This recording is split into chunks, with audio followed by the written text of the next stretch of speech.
All right, teachers, new way to do your add assignment because, you need to do things differently every once in a while. So when we go to add, you can add your assignment here. In this case, I'm just going to call it test.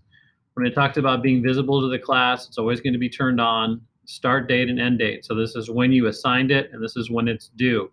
So if you click on the actual date, it will pull down. You can tag a date on there. If you want to set a very specific time, that's when you click on the clock. You're setting it for all students. The grading should be turned on. The abbreviation is just T. You could make this TST, I believe, if you wanted to. I think it takes 3 characters. Classwork, final grades odd, 100 points. All looks good. Notice it says other sections of schedules are available to edit after you save. So the first thing you have to do here is save this. So now I've got this done, but I want to add it to my other 2 sections of Excel. So in order to do that, I have to go back here to edit.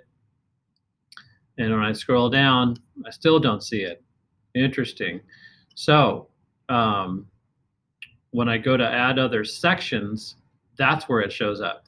So you would think it would show up here under edit, but it doesn't. You have to save it first, then you can go to add edit, and then you still kind of don't see your sections here. Normally you think they would pop up.